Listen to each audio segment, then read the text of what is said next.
ప్రార్థన చేసుకుందాం. పరలోకమందున్న మా తండ్రి, మీ ఉన్నతమైన ఘనమైన నామానికి మీ ప్రియకుమారుడు యేసుక్రీస్తు ప్రభు వారి ద్వారా కృతజ్ఞతాస్తుతులు చెల్లిస్తూ ఉన్నాను తండ్రి. మా తండ్రి అయిన దేవ, మీ గ్రంథంలోంచి కొన్ని విలువైనటువంటి మాటలు తండ్రి నీ పిల్లలకు వివరించడం కొరకు సిద్ధపడుతుండగా సమయోచితమైన జ్ఞానాన్ని నాకు అనుగ్రహించండి. మా తండ్రి, నీ పిల్లలు కేవలము వినేవారుగా ఉండి మోసపోక చెబుతున్నటువంటి మాటల్లో ఉన్నటువంటి సత్యాన్ని, వాస్తవమైనటువంటి సంగతులను గమనించడానికి తగినటువంటి జ్ఞానాన్ని నీ పిల్లలకు అనుగ్రహించమని అడుగుచున్నాను. ఈ కూడిక ముగిసే వరకును కూడా తండ్రి ఎలాంటి అల్లలను, ఆటంకమును లేకుండా మీ కృపచేత మనందరినీ కూడా ఆదరించి నడిపించమని క్రీస్తు వారి పరిశుద్ధమైన నామములో ఈ ప్రార్థనా విన్నపములన్నీ కూడా అడిగి వేడుకొనుచున్నాము తండ్రి, ఆమెన్. క్రీస్తునందు చేరవచ్చినటువంటి ప్రియులైన దేవుని పిల్లలందరికీ లోకరక్షకుడైన క్రీస్తు వారి పేరట నా ప్రత్యేకమైన వందనాలు తెలియజేస్తూ ఉన్నాను. అలాగే ఇంత మంచి సమయాన్ని మనకు అనుగ్రహించినటువంటి తండ్రి అయినటువంటి దేవునికి, ప్రభు అయిన క్రీస్తు వారి పేరట నా కృతజ్ఞతాస్తుతులు చెల్లిస్తూ ఉన్నాను. ప్రియులరా, పరిశుద్ధ గ్రంథంలో నుంచి కొన్ని విలువైన సంగతులు మనం తెలుసుకుందాం. ఒక ప్రాముఖ్యమైనటువంటి సంగతిని దేవుని గ్రంథంలో నుంచి మనం నేర్చుకుందాం. ఈరోజు సత్యానికి స్తంభముగా, ఆధారంగా ఉండవలసినటువంటి సంఘం నేడు ఏ రీతిగా ప్రవర్తిస్తుందో, ఏ రీతిగా మారిపోతుందో నేడున్నటువంటి పరిస్థితులను మనం లేఖనాధారంగా చూడగలిగితే, నశించిపోతున్నటువంటి ఈ సమాజాన్ని రక్షించట కొరకు సత్యం అనే వాక్యము చేత ఈ సమాజాన్ని రక్షించవలసినటువంటి సంఘం ఈరోజు ఎలా మారిపోతుందో, అపవాది ఎలా మార్గం తప్పిస్తున్నాడో తెలియనటువంటి పరిస్థితిలో నేడు సంఘం ఉండటం చాలా బాధాకరంగా మనం మాట్లాడుకోవచ్చు. ఎందుకంటే సంఘం ఎలా ఉండాలని దేవుని ఉద్దేశమై ఉందో, ఆ సంఘ స్థాపన కొరకు దేవుడు ఎంత కష్టపడ్డాడో, ఆ సంఘం ఎలా ఉండాలని దేవుడు కోరుకున్నాడో ఆ రీతిగా ఈరోజు కొనసాగలేకపోవటం చాలా బాధాకరమైనటువంటి విషయం. అందుకే ప్రియులారా, సత్యానికి స్తంభముగా, ఆధారంగా ఉండవలసినటువంటి సంఘం ఈరోజు అపవిత్రమైనటువంటి ముసలమ్మ ముచ్చట్లకు ఈరోజు మారిపోతుంది. సంఘం ఎందుకు సమయాన్ని వ్యర్థపరుచుకుంటుంది? ఎందుకు సమయాన్ని దుర్వినియోగం చేసుకుంటున్నారు? ఏమండి, సంవత్సరాల తరబడి బోధ చేస్తున్నటువంటి వారు బోధ మీద సరైన అవగాహన లేకుండానే ఇన్ని సంవత్సరాలు బోధ చేసి ఇదిగో ఇది తప్పు, అది తప్పు అని ఈరోజు ఒకళ్ళ విమర్శించుకునేటటువంటి పరిస్థితిలోకి వెళ్ళిపోతున్నారంటే సరైనటువంటి అవగాహన సంఘములో ఉన్నటువంటి వారికి ఉన్నట్ట లేనట్ట మీరు ఒకసారి ఆలోచన చేయవలసినటువంటి అవసరత ఉంది. ఈరోజు ఒకే కుటుంబంలో ఉన్నటువంటి వ్యక్తులు వాదాపవాదాలకు దిగిపోతే ఏమండి, బయట ఉన్నటువంటి లోకస్తులు ఏ రీతిగా మాట్లాడుకుంటారో మీరు ఆలోచన చేయండి. మీరు ఆలోచన చేయవలసినటువంటి గొప్ప విషయం ఏంటంటే, ఈరోజు సేవకులైన వారికి వాక్యం తెలియక ఒకరికొకరు వాదన చేసుకుంటే మరి వినేటటువంటి విశ్వాసుల పరిస్థితి ఏంటి? మీరు ఒకసారి ఆలోచన చేయండి. ఇప్పుడు దేనిని కరెక్ట్ అని వాళ్ళు డిసైడ్ చేసుకోవాలి. మనం ఆలోచన చేసుకోవాల్సినటువంటి అవసరం ఉంది. ప్రియమైన దేవుని వారు ప్రతి ఒక్కరు గమనించాలి. యేసుక్రీస్తు ప్రభువారు ప్రతి ఒక్క విషయంలో కూడా చాలా ఖండితంగా ఆయన మాట్లాడాడు. ఏంట విషయం అని అంటే, వినేవారి గురించి చెప్పాడు ఆయన. మీరేమి వినుచున్నారో జాగ్రత్తగా వినాలి, జాగ్రత్తగా వినాలి. చెప్పేవాడు ఏమేం చెప్పుకుంటూ వెళ్ళిపోతున్నాడో, ఏది కరెక్ట్ అయిందో, ఏది కరెక్ట్ కానిదో, ఏది సరి అయినటువంటి బోధో, ఏది సరి అయినటువంటి బోధ కాదో ఈరోజు మనంగా మనం వాక్యం దగ్గర కూర్చొని బైబిల్ పరిశోధన చేసి కనుక మనం తెలుసుకోకపోతే ఖచ్చితంగా మనకు నష్టం ఉందని మనం గమనించవలసినటువంటి అవసరం ఉంది. ఇదిగో మా పాస్టర్ గారు చెప్పేదే కరెక్ట్ అంటాడు మరొక ఆయన, లేదండి మా పాస్టర్ గారు చెప్పేదే కరెక్ట్ అంటాడు మరొక ఆయన. వారు చెప్పినా వీరు చెప్పినా అసలు బైబిల్ ఏం చెప్తుందో జాగ్రత్తగా మనం తెలుసుకోకపోతే నష్టపోయేది మనమే అనేది ప్రతి ఒక్కరూ గమనించవలసినటువంటి అవసరం ఉంది. ఈరోజు ఎందుకు సత్యానికి స్తంభంగా, ఆధారంగా ఉండవలసినటువంటి సంఘం ఎందుకంటే అపవిత్రమైనటువంటి ముసలమ్మ ముచ్చట్లోకి వెళ్ళిపోయింది? ఏదైనా ఇప్పుడు నాకు తెలియనటువంటి విషయాన్ని నేను మాట్లాడితే తెలిసిన వాడు దాన్ని ఏం చేయాలి? సరిచేయాలి. దాన్ని సరిచేసుకోకుండా నేను గొప్పగా చెప్పుకొని నేను ప్రస్తావన చేస్తా ఉంటే ఏం చేయాలి? నన్ను ఖండించాలి, గద్దించాలి. అది వాక్యం నేర్పుతున్నటువంటి థియరీ. ఈరోజు అనేక పాఠాలు చెప్పి అనేక మంది ఫాలోవర్స్ని పెట్టుకొని ఈరోజు నువ్వు చేస్తుంది తప్పు, నేను చేస్తుంది తప్పు అని ఎవరికి అవమానకరంగా చేస్తున్నారో తెలుసా అండి? వ్యక్తులకు జరుగుతున్నటువంటి అవమానం కాదు ఇది, వాక్యమై ఉన్నటువంటి దేవునికి జరుగుతున్నటువంటి అవమానం.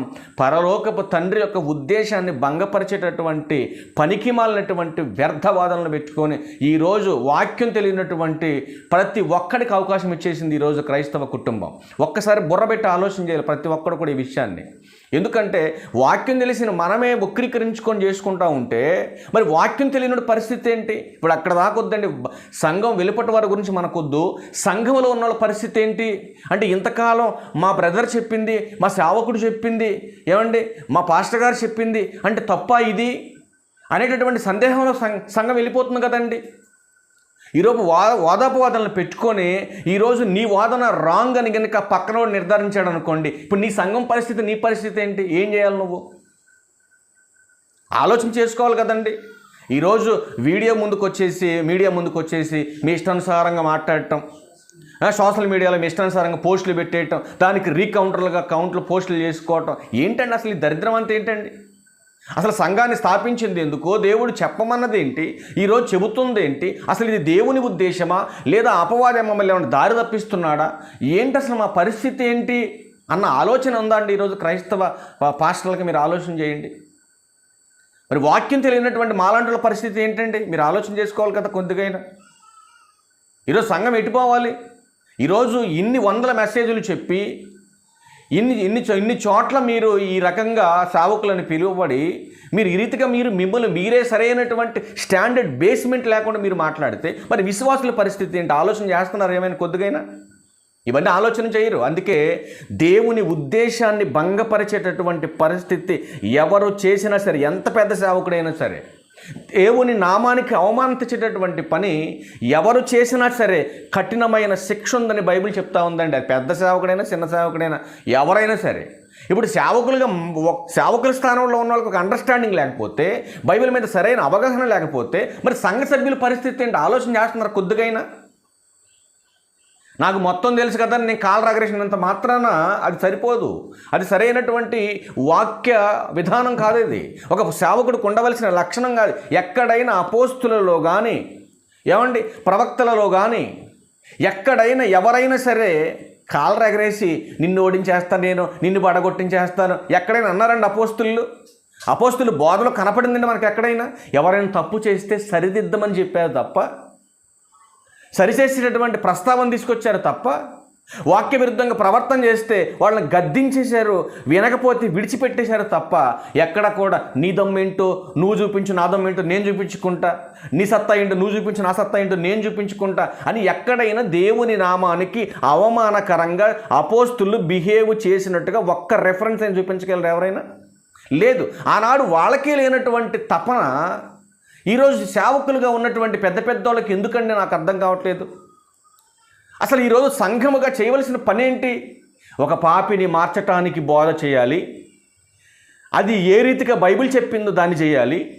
రెండవది దేవునికి మహిమ ఎలా రావాలో అలా చేయాలి. కానీ ఇదేంటండి, మీ మెప్పుల కోసం, మీ గొప్పల కోసం పాపిని మార్చే బోధన పక్కన పెట్టేశారు, దేవునికి రావాల్సిన మహిమను పక్కన పెట్టేశారు. ఇది మీ మెప్పుల కోసం, మీ గొప్పల కోసం ఈరోజు ఎవరికి నచ్చినట్టుగా వాళ్ళు చేసేసుకుంటూ వెళ్ళిపోతున్నారు. ఒక ఆయన ఒక మాట చెప్పాడండి, తెల్లనవన్నీ పాలు కాదు, మెరిసేదంతా బంగారం కాదు.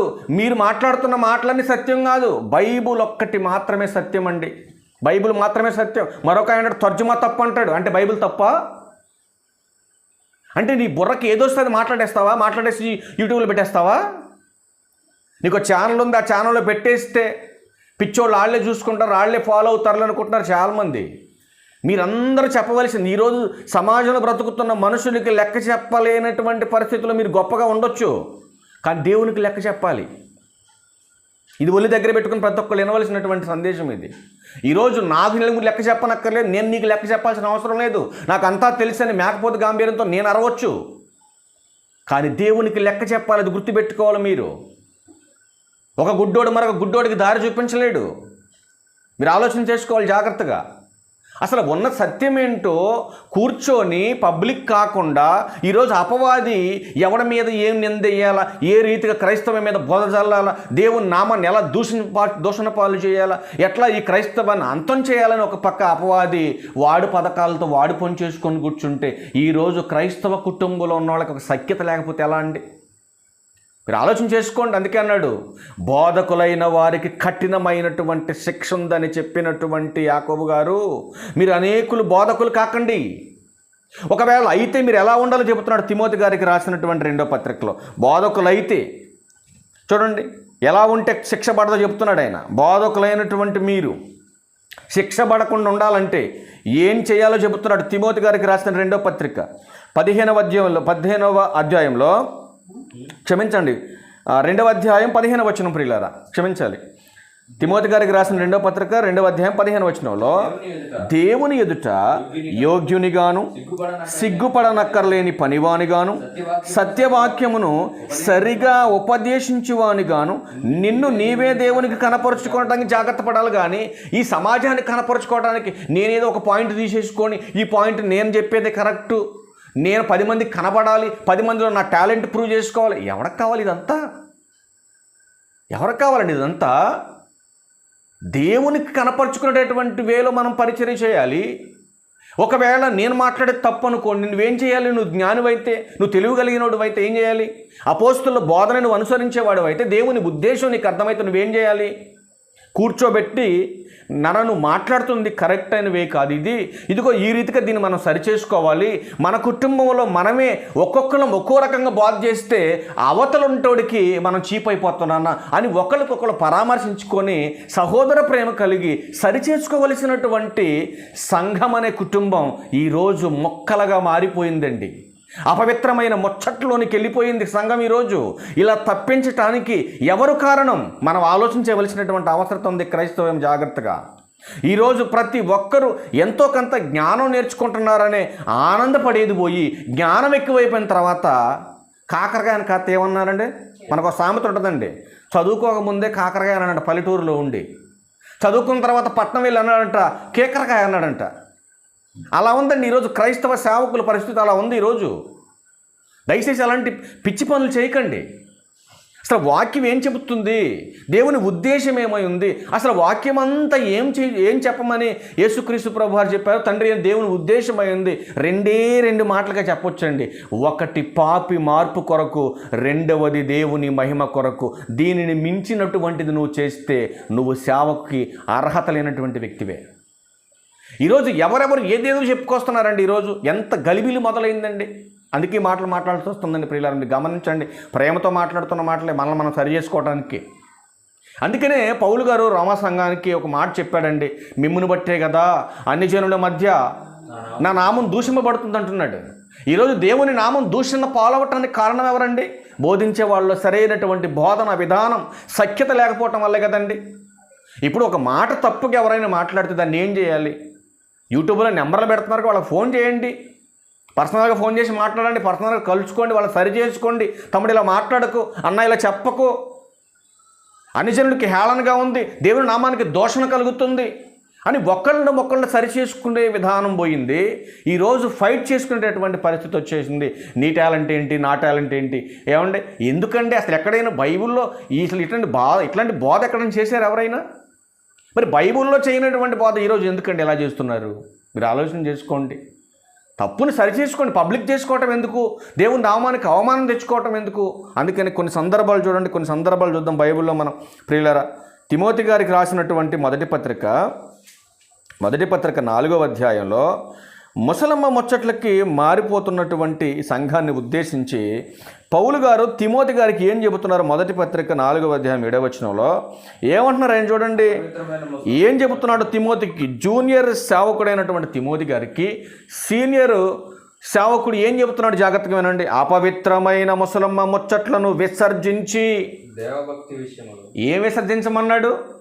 సంఘము సత్యానికి స్తంభముగా ఆధారంగా ఉన్నటువంటి సంఘంలో ఏదో ఒక పనికి రానటువంటి విషయాన్ని పట్టుకొచ్చి అపవిత్రమైనటువంటి ముసలమ్మ ముచ్చట్లు ఎందుకు ముసలోళ్ళతో పోల్చాడు? ఈరోజు చూడండి, మన పల్లెటూరులో కానీ సిటీల్లో కానీ ఎక్కడైనా ఉన్నటువంటి వృద్ధులు ఒకప్పుడు, ఇప్పుడు కూడా ఎక్కడైనా ఉన్నారేమో నాకు తెలియదులే, కానీ ఒకప్పుడు మా చిన్న వయసులో అయితే ముసలోళ్ళు కూర్చోబెట్టి చందమామకి వెళ్ళి చూపించి చందమామలో ఉన్నటువంటి చిన్న చిన్న షాడోలను చూపించి ఏం చెప్పేవాళ్ళంటే, అక్కడ ఒక పేదరాశి పెద్దమ్మ ఉంది, మర్రి చెట్టు ఉంది అని చెప్పేసి కథలు చెప్పేవాళ్ళు. ఇదంతా ఏంటి? పనికి మాలినటువంటి సోదది. ఈరోజు చాలామంది సేవకులు కూడా పనికి మాలినటువంటి సోది తీసుకొచ్చేసి సంఘంలోకి తీసుకొచ్చేసి అసలు సంఘంలో ఏం చెప్పాలో, ఏం చెబితే ఈ సమాజానికి సత్యానికి ఆధారంగా సంఘం నిలబడుతుందో దాన్ని పక్కన పెట్టేశారు. ఏళ్ళ సెలుపు డబ్బా ఇల్లు కొట్టుకోవడానికి తయారైపోయారు. ఇట్లాంటి నాయన తిమోతి నువ్వు చెయ్యొద్దు అని చెబుతూ వాటిని విసర్జించని చెబుతూ దైవభక్తి విషయములో నీకు నీవే సాధకము చేసుకొనుము. ఏది దేవునికి ఇష్టమైనటువంటిదో దాని నేను చేయాలి సేవకుడుగా, దాన్ని నేను కొనసాగించాలి. అంతేగాని దేవుని నామానికి అవమానకరమైనటువంటివి, దేవుని నామం దూషణ పాలేటటువంటివి అస్సలు నువ్వు చేయటానికి వీలు లేదంటున్నాడండి ఆయన. కానీ ఈరోజు సమాజం ఎలా మారిపోయింది? ఎట్లా ఉన్నారు ఈ సమాజంలో? మీరు ఆలోచించవలసినటువంటి అవసరం ఉంది ప్రియులారా. అందుకే మొదటి వచనం నుంచి చెప్తున్నాడు. కొంతమందిని చూడండి, ఆనాడు పౌలు గారు చెప్పినటువంటి మాటలు చూడండి. మొదటి వచనం నుంచి చూడండి, 4వ అధ్యాయం 1వ వచనం. అయితే కడవరి దినములో కొందరు అబద్ధికుల వేషధారణ వలన మోసపరచు ఆత్మల యందును దయ్యముల బోధ యందును లక్ష్యముంచి విశ్వాస భ్రష్టులగుదురని ఆత్మ తేటగా చెప్పుచున్నాడు. ఏమండి, ఇదొక రకమైనటువంటి దేవునికి అవమానకరమైనటువంటి బోధ చేసేటటువంటి టీం. వీళ్ళని సరిచేయండి, సరే కొంత వీళ్ళని సరిచేసే భావం లేదు, అసత్యాన్ని ప్రకటించే వాడిని సరిచేసేటటువంటి ఆ విధానం లేదు. ఎవడైనా దేవుని మీద కానీ దేవుని యొక్క గ్రంథం మీద కానీ అసభ్యకరంగా మాట్లాడితే వాళ్ళ మీద ఛాలెంజ్ చేసి వాళ్ళని సరిచేసేటటువంటి పద విధానం లేదు ఈరోజు. ఏంటంటే అసలు ఇలా ఎందుకు మారిపోతుంది? ఎవరు మార్గం తప్పిస్తున్నారు? ఏంటి అసలు వీళ్ళలో ఉన్నటువంటి లోపం ఏంటంటే, ఈరోజు దేవుని జ్ఞానాన్ని నేర్చుకున్నటువంటి వారే చివరికి ఎలా మారిపోతున్నారో తెలుసండి. అధికముగా జ్ఞానం సంపాదించిన వాడు వెర్రివాడు కావలసింది అన్నాడండి సొలొమోను గారు. ఇలా అలా మారిపోకూడదు. మనం దేవుని మహాజ్ఞానాన్ని, ఉన్నతమైనటువంటి జ్ఞానాన్ని మనం నేర్చుకున్నప్పుడు ఇతరులకు జ్ఞానానికి సంబంధించినటువంటి మూల ఉపదేశాలు వాళ్ళకి చేసుకుంటూ మనం పోవాలి. కానీ ఏమండి, ఈరోజు ఒక్కసారి స్టార్టింగ్లోనేమో నేను కరెక్ట్ అయిన బోధ చేశాను అంటాడు ఒక ఆయన, ఇంకొక ఆయన నీ మధ్యలో సరి చేసుకున్నా అంటాడు ఇంకొక ఆయన ఏమో పూర్తిగా తప్పు అంటాడు ఇంకొక ఆయన. ఏది కరెక్ట్ అసలు ఇది? ఇప్పుడు నడక నేర్చుకునేటటువంటి పిల్లోడు తడబడటం, కింద పడటం అనేది సహజం. ఏమండి, 25 సంవత్సరాలు వచ్చిన తర్వాత కూడా ఇంకా తడబడ్డాడంటే అర్థం ఏంటి? మీరు ఆలోచన చేయండి. ఇప్పుడు బాల్య దినాల్లో నడక నేర్చుకుంటాడు కాబట్టి వాడు తడబడతాడు, ఎక్కడో సడ పడతా ఉంటాడు, కింద లెగుతూ ఉంటాడు. సైకిల్ నేర్చుకున్నాడు కూడా అంతే. ఏమండి, ఏ పనైనా మొదటగా ప్రారంభించేవాడు ఒక వైద్యుడు కావచ్చు, ఒక ఇంజనీర్ కావచ్చు, ఒక డాక్టర్ కావచ్చు, ఎవరైనా కావచ్చు. చిన్న చిన్న లోపాలు, తడబాట్లు అన్నీ జరుగుతూ ఉంటాయి. ఏమండి, మెల్లమెల్లగా అప్డేట్ అవుతూ ఉంటాడు, వాటిని సరి చేసుకుంటూ ముందుకెళ్తాడు. కానీ ఈరోజు సేవా విధానం ఎలా ఉందంటే, నేను మొదట్లో బాగానే ఉన్నానండి, ఇప్పుడే సరి చేసుకుంటున్నానండి అంటే ఇది ఎంతవరకు కరెక్ట్? అది మీరు ఆలోచన చేయండి. అందుకే దేవుని ఎదుట ఎలా బోధించమని చెబుతున్నాడంటే, సత్యమును సరిగా ఉపదేశించేవానుగా బోధించాలి అని మాట్లాడుతున్నాడు. ఒకవేళ విభజన రాలేదనుకోండి, ఎవరికైనా బోధించేటప్పుడు తమ్ముడు ఎలా చేయకూడదు, అలా చేయాలి, దీని వర్ణన ఇది, దీని బోధ ఇది, ఈ కాలం ఇది, దీని అర్థం ఇది అని క్లారిటీగా మాట్లాడుకోండి, తప్పే ఉంది దీంట్లో. కానీ సంఘాన్ని పాడు చేసేటటువంటి ధోరణలో ఈరోజు సేవకులు ఉండకూడదని ప్రేమపూర్వకంగా మాట్లాడుతున్నటువంటి మాట ఇది. గమనించాలి ప్రతి ఒక్కరూ. అందుకే మరొక మాట కూడా మీరు చూడగలిగితే బైబిల్ గ్రంథంలో చాలా అద్భుతమైన మాట చెప్పాడండి. మత్తయి సువార్త 5వ అధ్యాయం 16వ వచనంలో చూడండి జాగ్రత్తగా. మత్తయి సువార్త 5వ అధ్యాయం 16వ వచనంలో దేవునికి మహిమ రావాలండి. ఈరోజు నువ్వు చేస్తున్న బోధ వలన, నేను చేస్తున్న బోధ వలన, సంఘము వలన దేవునికి మహిమ రావాలి. మరి దేవునికి మహిమ రావాలంటే దేవునికి మహిమ కలిగించేటటువంటి క్రియలు ఈనాడు సంఘముగా మనం అందరం చేయవలసినటువంటి బాధ్యత ఉంది. మత్తయి సువార్త 5వ అధ్యాయం 16వ వచనంలో మనుషులు మీ సత్క్రియలను చూసి పరలోకమందున్న మీ తండ్రిని మహిమపరచున్నట్లు వారి ఎదుట మీ వెలుగు ప్రకాశింపనీయుడి. ఏమండి, సంఘానికి వెలుపుతున్నటువంటి వారు వల్ల కూడా దేవునికి మహిమ రావాలంటే మనం ఎలా ప్రవర్తించాలండి? బయట మంచిగా మనం మన మన మన మాట బాగుండాలి, మన క్రియలు బాగుండాలి, మన బోధ బాగుండాలి. ఇదంతా బాగుంటేనే కదండి వాక్యానుసారంగా ఇతరులు దేవుని మహిమపరచగలిగేది. అందుకే పౌలు గారు తిమోతి గారు రాసినటువంటి పత్రికలో తిమోతి గారు చెప్తాడు కదా, ఏమంటున్నాడంటే నిన్ను గూర్చియు నీ బోధన గూర్చియు జాగ్రత్త అంటున్నాడు. మొదటగా మన స్టాండర్డ్ ఏంటి, మనం ఎలా ఉన్నాం, మనం యోగ్యంగా ఉన్నామా లేదా, వాక్యానుసారంగా బ్రతుకుతున్నామా లేదా, నా ప్రవర్తన ఎలా ఉంది, వెలుగు సంబంధిగా ప్రవర్తిస్తున్నానా లేకపోతే చీకటి సంబంధిగా ప్రవర్తిస్తున్నానా, సంఘస్థుడిగా ప్రవర్తిస్తున్నానా లోకస్తుడిగా ప్రవర్తిస్తున్నానా అనే ఆలోచన ఫస్ట్ మొట్టమొదటిగా మన స్టాండర్డ్ ఏంటంటే మనం ఆలోచన చేసుకోవాలి. రెండవది ఏం చెప్పాడంటే నిన్ను గూర్చి నీ బోధన గూర్చి, నేను బోధిస్తున్నటువంటి బోధ దేవుని జ్ఞానానుసారమైనదా లేదా నా సబుద్ధిని ఆధారం చేసుకొని బోధిస్తున్నానా, దేన్ని ఆధారం చేసుకొని నేను బోధిస్తున్నాను, ప్రకృతి సంబంధమైనటువంటి జ్ఞానంతో బోధిస్తున్నానా, ఆత్మ సంబంధమైనటువంటి జ్ఞానంతో బోధిస్తున్నానా, ఏ జ్ఞానంతో నేను బోధిస్తున్నాననే స్టాండర్డ్ కూడా మనమే ఆలోచన చేసుకోవాల్సినటువంటి అవసరం ఉంది. ఒకవేళ మనకు అర్థం కాకపోతే మనపైన సీనియర్స్ ఎవరైనా ఉంటే వాళ్ళ దగ్గరికి వెళ్ళి అడిగి తెలుసుకొని మనం బోధ చేయాలి. కానీ ఏమంటే బోధ ఎలా పడితే అలా చేసుకుంటూ వెళ్ళిపోతే కత్తి మీద సాము లాంటి జాగ్రత్తగా ఆలోచన చేయాలి. అది ఏ వైపున కోస్తుందో ఎవరికీ తెలియదు. అందుకని అనేకులు బోధకులు కావద్దని హెచ్చరించాడు యాకోబు గారు. ఇది గమనించవలసినటువంటి అవసరత ప్రతి ఒక్కరికి ఉంది. దేవునికి మహిమ రావాలి, జాగ్రత్తగా వినాలి. దేవునికి మహిమ రావాలి, పాపి మార్పు జరగాలి, దాని కొరకే బోధ జరగాలి. ఈ రెండింటికి మించి కనుక జరిగిందంటే నీ పతనాన్ని నువ్వు తెచ్చుకున్నట్టే. ఇది గమనించవలసినటువంటి అవసరం ఉంది. కానీ ఈరోజు అలాంటి భావన లేదండి. ఈరోజు ఒక పాపిని మార్చగలిగే బోధ జరుగుతుందా లేదా, ఏమంటే దేవునికి మహిమ వస్తుందా లేదా, అసలు ఇది చూడట్లేదండి చాలామంది సేవకులు. ఒక సెలబ్రిటీలుగా ఏమంటే గొప్ప గొప్ప నాయకులుగా ఏమండి ఈరోజు వాళ్ళ మెప్పుల కోసం వాళ్ళ గొప్పల కోసం చేస్తున్నారు. ఇట్లాంటి వారి గురించి యేసుక్రీస్తు ప్రభు వారు ఏం చెప్పాడో మనస్సు పెట్టి వింటారు. కొంచెం జాగ్రత్తగా చూపిస్తాను ఇప్పుడు ఒక మాట మీకు. మత్తయి సువార్త 7వ అధ్యాయం, మత్తయి సువార్త 7వ అధ్యాయం 23వ వచనం చెప్తున్నాను చూడండి జాగ్రత్తగా. మత్తయి సువార్త 7వ అధ్యాయం 23వ వచనంలో అప్పుడు నేను మిమ్మల్ని ఎన్నడను ఎరగను, అక్రమము చేయవరలారా నా యొద్ద నుండి పోండని వారితో చెప్పుతున్నాను అన్నాడు. చాలామంది తెలివి కలిగిన వాళ్ళు ఏం చెప్తున్నారో తెలుసా అండి, కొంచెం బైబిల్ జ్ఞానం వచ్చిందనుకోండి అండి, తోక తగిలిన గాలిపటాలంటే చూసారంటే దానికి నచ్చినట్టుగా బాగా దిడ్డుపడతట్టు. ఈరోజు వక్రీకరించడానికి ఏ రీతిగా అయినా మార్చుకొని వాక్యాన్ని ఇది మనకు చెప్పింది కాదులేండి. అసలు అధ్యాయం మొత్తం చదవండి. ఈ లెక్క ప్రకారం మనం చూసుకుంటూ వస్తే ఎవరు చేసే బోధ కరెక్ట్ మీరు ఆలోచన చేయండి. ఇది కాదు మనకు కావాల్సింది. నువ్వు చేస్తుంది కరెక్టా, నేను చేస్తుంది కరెక్టా, అక్కడ సందర్భం అది కాదు, ఈ భావం అది కాదు, ఇది కాదు మనకు కావాల్సింది. ఒక పాపి మార్పు కొరకు బోధ చేయి, దేవుని మహిమ కొరకు బోధ చేయి, క్రీస్తు ఎదుట నిలబెట్టడం కొరకు, పరలోకం అనే మహాలోకానికి చేర్చబడటం కొరకు బోధ చేయాలి. కానీ నీ సబుద్ధిని ఆధారం చేసుకొని నీ సంస్థ పేరట, నీ ఫాలోవర్స్ పేరట, నీకున్నటువంటి పబ్లిసిటీ పేరట నువ్వు బోధ చేస్తే అది నీకు పతనమని గ్రంథం చెప్తా ఉంది. అందుకే ఇక్కడ యేసుక్రీస్తు ప్రభు వారు ఏమన్నారు, ఇక్కడ ఒక సందర్భం చెప్పాడు. ఏం చెప్పాడు? నా తండ్రి చిత్త ప్రకారము చేయాలి, నా చిత్త ప్రకారం కాదు మీరు చేయాల్సింది. ఎవరి ప్రకారం చేయాలి?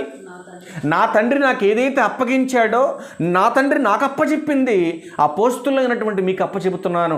మీరు సంఘానికి అప్పచెప్పండి, సంగమ లోకములు అనేకులకు అప్పచెప్పండి మీరు అని చెప్పాడు. ఇది ప్రాసెస్ ఇది. అంతేగాని నీకు నచ్చినటువంటి ఆలోచనతో ఏదో ఒక 4 ముక్కలు నేర్చేసేసుకొని ఇదిగో నేను చెప్పేదే వాస్తవం అంటే ఎలాగా? ఆలోచన చేయాలి కదండి.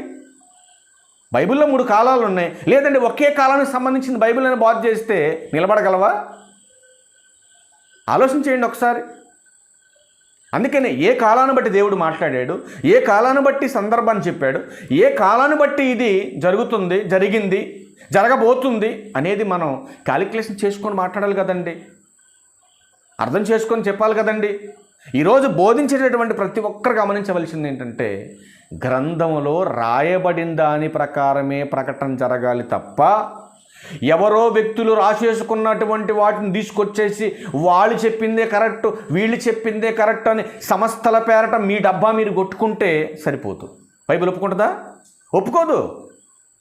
బైబిల్లో ఉన్నది ఏదో అది నువ్వు నేర్చుకొని పరిశుద్ధాత్మ ప్రేరణతో చెప్పటం వరకే నీ పని. దానికోసం నిలబెట్టుకున్నాను నిన్ను. ఏం చెప్పాలి? అది కూడా నీ డబ్బా నువ్వు సెల్ఫ్ డబ్బా కొట్టుకోవడానికి చెప్పాలి. నేను నిలబెట్టుకోవాలి దేవుడు. మరి దేనికోసం నిలబెట్టాడు? నశించిపోతున్నటువంటి ఈ మానవాళికి సత్య సువార్తని చెప్పాలి. చెడిపోతున్నటువంటి సమాజాన్ని నువ్వేం చేయాలి? బాగు చేయాలి. ఒక వైద్యుడు నువ్వు ఈ సేవకుడుగా. ఒక డాక్టర్ ఎలాగైతే వైద్యం చేసి ఒక వైద్యుడిని కాపాడతాడు, ఒక రోగిని కాపాడతాడో, సేవకుడు కూడా పాపం అనేటటువంటి వ్యాధి చేత నశించిపోతున్నటువంటి వారికి వాక్యం అనే మందేసి కాపాడాలి. కానీ ఏమండి ఈరోజు ఎలా మారిపోయిందండి? ఎలా వెళ్ళిపోతుందండి సువార్త? ఎంత చీపుగా ఉందండి సమాజం, ఎంత చీపుగా చూస్తుందండి ఈరోజు క్రైస్తవ్యాన్ని. ఆలోచన చేసుకోవాలి కదండి.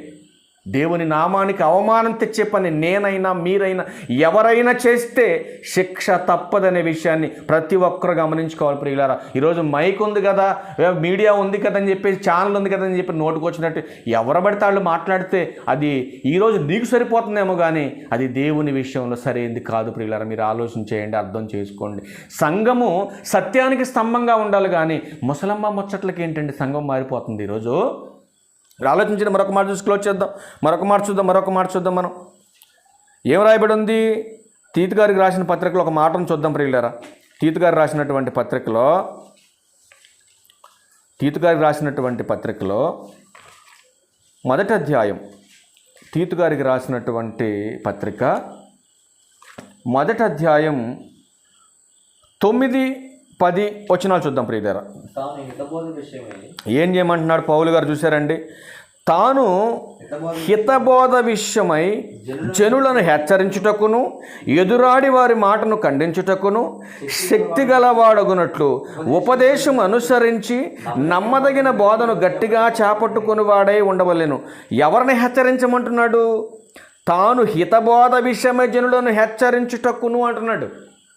అంటే ఆరోగ్యకరమైనటువంటి బోధ విషయంలో ఏం చేయాలి? నువ్వు హెచ్చరించాలి. ఎవరైనా ఈ సత్యవాక్యానికి విరుద్ధంగా ఎవరైనా మాట్లాడుతున్నారు అనుకో, వాళ్ళు ఏం చేయాలి? నువ్వు నన్ను మాట్లాడుతుంది సరైనది కాదు, ఇది సత్యమైనటువంటి వాక్య ధోరణ కాదు ఇది, నేను ఈ పద్ధతిని మార్చుకో, ఇది సత్యము అని నువ్వు వాళ్ళని సరిచేయాలి. వాళ్ళని హెచ్చరించాలి, వాళ్ళకి బుద్ధి చెప్పాలి, వాళ్ళని సరైనటువంటి దారిలోకి తీసుకొచ్చేటటువంటి పరిస్థితి చేయాలి. ఏం చెబుతున్నాడు చూడండి, ఏమంటున్నాడు చూడండి. ఎదురాడు వారి మాట ఖండించుటకు శక్తి గల వాడగినట్లు ఉపదేశమును అనుసరించి నమ్మదగినటువంటి బోధను గట్టిగా చేపట్టుకొని ఉండాలని చెప్పి 10-11 అంటున్నాడు కదా. అనేకులు విశేషముగా సున్నతి సంబంధులను, అవిధేయులను, వదరబోతులను మోసపుచ్చువారై ఉన్నారు. అట్లాంటి వాళ్ళని మీరు ఖండించండి. అట్లాంటి వాళ్ళ మీద మీరు ఛాలెంజ్లు చేయండి. అట్లాంటి వాళ్ళని సరిచేయండి. మీకు వాక్య జ్ఞానం ఉంది కదా. ఈరోజు మీకు మంచి టాలెంట్ ఇచ్చాడు దేవుడు, మంచి ఫాలోవర్స్ ఉంది, మంచి మీటింగులు చేస్తున్నారు, మంచి జ్ఞానం ఇచ్చాడు దేవుడు మీకు, చాలా మంచిది. ఒక గొప్ప స్థాయిలో ఉన్నారని మీలాంటి వాళ్ళని చూసి మేము కూడా చాలా సంతోషపడుతున్నాం. ఒక మంచి మంచి స్పీకర్లు దేవుడు మంచి కాలంలో మాకు ఇచ్చాడని మేము ఆనందపడుతున్నాం. అలాంటి సమయంలో మరి మీరు ఏం చేయాలి? మీ జ్ఞానాన్ని మీరు పాడు చేసుకోకూడదు కదా. ఇప్పుడు ఈరోజు అబద్ధ బోధలు చేసేటటువంటి వారు క్రైస్తవ కుటుంబంలో చాలామంది పనికిమాలలో ఉన్నారు. అలాంటి వాళ్ళు సరిచేయండి. అలాంటి వాళ్ళు సరిచేసుకుంటే వాక్యం తెలియనటువంటి అన్యులకి హేళనగా ఉండదు కదండి క్రైస్తవ్యం. దేవుని నామం దూషింపబడదు కదండి. మరి అలాంటి వాళ్ళని సరిచేసుకోవాలి కదండి. వాళ్ళని సరిచేయకుండా పక్కన పెట్టేసి ఈరోజు వాక్యం తెలిసినటువంటి వ్యక్తులే ఏమండి ఒక్కరినొక్కరు విమర్శించుకునేటటువంటి పరిస్థితిలోకి వెళ్ళిపోతే ఏమండి సంఘము సత్యాన్ని స్తంభంగా ఉంటుందా? మీరు ఆలోచన చేయండి. దేవుని కష్టం అర్థమవుతుందా? దేవుని ఉద్దేశం ఈరోజు అర్థమవుతుందా క్రైస్తవ సంఘానికి? మీరు ఆలోచన చేయండి. సేవకులే తన్నుకుంటే మరి విశ్వాసుల పరిస్థితి ఏంటండి? సేవకులకే సరైనటువంటి అండర్స్టాండింగ్ లేకపోతే ఒక వాక్యం మీద మరి విశ్వాసుల పరిస్థితి ఏంటండి? మరి విశ్వాసులు ఎప్పుడండి అప్డేట్ అయ్యేది? విశ్వాసులు ఎప్పుడండి లోకానికి ఆధారంగా నిలబడగలిగేది? సంఘం అంటే సేవకుడు ఒక్కడే కాదు కదండి. ఈ సమాజానికి సత్యానికి స్తంభంగా ఆధారంగా ప్రతి ఒక్క విశ్వాసి ఉండాలనేది దేవుని ఉద్దేశమై ఉంది. మరి అలా ఎప్పుడు తయారవుద్ది? మీరు ఆలోచన చేయండి. అందుకే ఇక్కడ మాట్లాడుతున్నాడు కదా పౌలు గారు. చూడండి ఏమంటున్నాడు, అనేకులు విశేషముగా సున్నతి సంబంధులను, అవిధేయులను, వదరబోతులను, మోసపుచ్చువారనే ఉన్నారు. వారి నోళ్లు మోయింపవలెను. అట్టి వారు ఉపదేశింపకూడని వాటిని ఉపదేశించి దుర్లాభం కొరకు ఉపదేశించచ్చు కుటుంబాలని పాడు చేస్తున్నారు. ఈరోజు ఎంతమంది ఫేక్ గాళ్ళు ఉన్నారండి, మీరు ఆలోచన చేయండి. ఎంతమంది అబద్ధ సాక్ష్యాలు చెప్పేసి ఏమంటే యూట్యూబ్లో అప్లోడ్ చేస్తున్నారండి వాళ్ళ ఛానల్లో. ఇవన్నీ చూస్తున్నారు కదా మీరు. ఇవన్నీ చూసినప్పుడు మీరు వాళ్ళని ఖండించాలి కదా. మీకు వాక్య జ్ఞానం తెలుసు. మరి వాక్య జ్ఞానం తెలిసిన వాళ్ళు ఇట్లాంటి కుటుంబాలని పాడు చేస్తున్నటువంటి వదరబోతులు బోళ్ళు అంతమంది ఉన్నారు బయట. మరి వాళ్ళందరినీ కూడా మీరు వాక్య జ్ఞానం తెలిసిన వాళ్ళు సరిచేయాలి కదండి. సరిచేయవలసిన బాధ్యత ఉంది కదండి. మరి వాళ్ళని విడిచిపెట్టారు గాలికి. వాళ్ళని విడిచిపెట్టేసి ఏమంటే వాక్యం తెలిసినటువంటి వ్యక్తులే ఈరోజు ఒకళ్ళ మీద ఒకళ్ళు కరుచుకునే పరిస్థితికి వచ్చేసారు. ఆ అపవిత్రమైనటువంటి వాదనలోనికి వెళ్ళిపోతున్నారు. వాక్యాన్ని పక్కన పెట్టేశారు. ఈరోజు మీ కామెంట్లు మీరు చూసుకుంటారో లేదో, ఏళ్ళ ఫాలోవర్స్ వాళ్ళ తిడుతున్నారు, వాళ్ళ ఫాలోవర్స్ ఏళ్ళని తిడుతున్నారు. వీళ్ళందరూ కలిపి దేవుని నామానికి ఏం తీసుకొస్తున్నారు? అవమానం తీసుకొస్తున్నారు. ప్రియులారా, కొంచెం ఆలోచన చేయండి. జ్ఞాని తన జ్ఞానమును బట్టి అతిశయించకూడదని బైబిల్ చెప్పింది. ఏంటంటే మీకు చెప్పే అంత టాలెంట్ లేకపోయినా వాక్యం ఏం చెప్తుందంటే, జ్ఞాని తన జ్ఞానమును బట్టి అతిశయించకూడదు. జ్ఞాని ఏమైనా శాస్త్రి ఏమైనా అన్నాడు బైబిల్లో. జ్ఞానులు తన కుయుక్తిలో పట్టుకుంటానన్నాడు దేవుడు. కాబట్టి మనం ఎంత నేర్చుకున్నా కూడా దేవుని గ్రంథం దగ్గరకు వచ్చేసరికి మనం ఆఫ్టర్ ఆల్ స్టూడెంట్లు ఎప్పటికి కూడా వందలాది మంది, లక్షలాది మంది స్టూడెంట్లకి వాక్యాన్ని నేర్పించేటటువంటి టీచర్ అయినా మన వ్యక్తిగతంగా మనం ఆలోచన చేస్తే బైబుల్ దగ్గరకు వచ్చేసరికి మనం బైబుల్ ఎంతమందికి ఎన్ని వేల లక్షల మందికి బోధించినా, ఎన్ని పాఠాలు మనం అప్లోడ్ చేసుకున్నా, ఎన్ని పాఠాలు మనం చెప్పినా బైబుల్ దగ్గర మాత్రం మన మరణం వరకు మన విద్యార్థులమని గమనించి మనం దినదినము దీన్ని నేర్చుకొని అసలు దేవుని ఉద్దేశం ఏంటో ఈ సమాజానికి నేర్పించి వాళ్ళందరినీ కూడా పాపంలో నుంచి ఏం చేయాలి? విడిపించి దేవుని వద్దకు చేర్చగలిగేటటువంటి బోధ మనం చేయగలగాలి. కానీ ఆ వేలో మన బోధ ఉండాలి. కానీ ఈరోజు సంఘం ఏంటండి, సత్యానికి స్తంభంగా ఆధారంగా ఉండవలసినటువంటి సంఘం ముసలమ్మ ముచ్చట్లకు మారిపోతుంది ఏంటండి? అపవిత్రమైన ముసలమ్మ ముచ్చట్లకు సంఘం మారిపోతే సంఘాన్ని రక్షించేదెవరు? సంఘాన్ని కాపాడేదెవరు? ఈ సమాజాన్ని మార్చేదెవరు? దేవుని నామానికి మహిమ తెచ్చేదెవరు? ఒక్కసారి ఆలోచించవలసినటువంటి అవసరం ఉందని యావత్ క్రైస్తవ సంఘానికి, క్రైస్తవ కుటుంబానికి ఒక ఆలోచనతో కూడినటువంటి విషయాన్ని చెప్పాలన్నదే దేవుని యొక్క ఆలోచన ప్రకారమై ఉంది. కనుక ప్రతి ఒక్కరు కూడా గమనించండి. ఎవరిని ఉద్దేశించి అవమానించి నిందించాలని కాదు. ఇవాళ తప్పులు ఎత్తకాల్సి వస్తే ప్రతి ఒక్కరు చేస్తున్న తప్పే దేవుని దృష్టిలో. మీరు అది ఆలోచన చేయండి. ఈరోజు తప్పు పట్టుకోవాలనుకుంటే ఈరోజు నువ్వు కరెక్ట్ ఉంది, దాన్ని రాంగ్ చేయగలిగేటటువంటి టాలెంట్ కూడా చాలామంది దగ్గర ఉంది. చాలామంది దగ్గర ఈరోజు క్రైస్తవ కుటుంబంలో ఉన్న వాళ్ళకి వాక్యం తెలుసు అని మీరు అనుకుని ఎగిరిగిరి పడుతున్నారు. చాలామంది బయట ఉన్నోళ్ళు కూడా అడగకూడనటువంటి క్వశ్చన్లు అడుగుతుంటే ఆన్సర్ చేయలేనటువంటి పరిస్థితుల్లో కూడా చాలా సంఘాలు ఉన్నాయి. వాటిని మనం మన కుటుంబంలో ఉన్న వాటిని మన లోపాలు మనం సరి చేసుకోవడం ప్రయత్నించాలి. కానీ ప్రియులారా, మనకి మనమే దుమ్మెత్తి పోసుకుంటే, మనకు మనమే ఛాలెంజ్ చేసుకొని సవాళ్ళు చేసుకుంటా ఉంటే ఎదటోడికి అవకాశం ఇచ్చినట్టే కదండి. మీరు ఆలోచన చేయండి. ఎంత భయంకరమైనటువంటి పరిస్థితిలో ఈరోజు దేవుని నామానికి దోషం వస్తుంది. ఆలోచించండి. అపవాది మార్గం తప్పిస్తున్నాడు. అపవాది అందరికీ గాలం వేసేసాడు, అందరికీ ఉరులొగ్గేశాడు. వాడు ఆనందపడుతున్నాడు. ఈరోజు తండ్రికి ఆవేదన మిగల్చడానికి ఈరోజు డైరెక్ట్గా బస్సు నడిపే డ్రైవర్నే పట్టుకున్నాడండి. ఈరోజు ఎందుకు ఈ మాట చెప్పానంటే, ఇప్పుడు బస్సు వెనకాల ఉన్నటువంటి ప్యాసింజర్లు అందరి దగ్గరికి వెళ్ళి అందరినీ ఎందుకంటే బతిలాడుతాడు? అందరిని బతిలాడు. ఇంట్లో ఉన్నటువంటి ఒక్క యజమాని తప్పిస్తే కుటుంబం అంతా కూలిపోద్ది. అలాగే బస్సు దొరుకుతున్నటువంటి డ్రైవర్ని ఒక్కన పడగొట్టాడు అనుకోండి, బస్సులో ఉన్న అందరూ ఈజీగా పడిపోతారు. అలాగే సంఘ కాపురిని పడగొట్టాడు అనుకోండి, సంఘం అంతా ఈజీగా పడిపోద్ది. అంటే ఎంత తెలివిగా అపవాది ఈ యొక్క సేవకుల యొక్క ఆ టీంకి స్విచ్ పెట్టాడు. మీరు ఆలోచన చేయండి. ఈ క్రైస్తవ కుటుంబంలో ఉన్నటువంటి సేవకులైనటువంటి వారినే పడగొడితే, సేవకులనే వాళ్ళకినే పడగొడితే ఈజీగా సంఘాలు పాడైపోతాయి. దేవునికి దుఃఖమే మిగులుతుంది. ఏ పరలోకమైతే నాకివ్వనని దేవుడు నాతో సవాలు చేసి నన్ను పరలోకం నుంచి భూమి మీదకి నెట్టాడో, ఆ నెట్టివేయబడినటువంటి నేను ఈ పరలోకం వెళ్ళటానికి సిద్ధం చేస్తున్నటువంటి ఈ విశ్వాసులందరినీ మార్గం తప్పిస్తే నాకు దక్కనది వాళ్ళకు దక్కదు. ఆ పరలోకపు తండ్రి సంకల్పం, ఆలోచన భంగం కలుగుతుంది. ఆయనకు ఆవేదన మిగులుతుంది. నేను సంతోషపడతాను అనుకుంటున్నాడు. అందుకే వాడి కాలం సమయం కొంచెమే. ఆయన ఏం చేస్తున్నాడు? గర్జించు సింహం వలె వెతుకుతూ తిరుగుచు అనేకులను పడగొడుతున్నాడు, అనేకులను మార్గం తప్పిస్తున్నాడు. ఏమంటే క్రైస్తవులకి ఏం చేస్తున్నాడు? వీడు గొడవలు పెట్టేస్తున్నాడు. ప్రియులారా, మీరు గమనించాలి. అసలు ఎందుకు ఇటువంటి పరిస్థితి దాపరించింది క్రైస్తవ కుటుంబానికి? ఇది మనం ఆలోచించగలిగితే ఇదంతా అపవాది చేస్తున్నటువంటి పన్నాగం, మార్గం తప్పిస్తున్నటువంటి అపవాది యొక్క కుళ్ళు కుతంత్రాలు ఇవన్నీ. ఇది అర్థం చేసుకోవాలి బైబిల్ తెలిసినటువంటి ప్రతి ఒక్కరు కూడా. తల్ల వంచండి, ప్రార్థన చేసుకుందాం.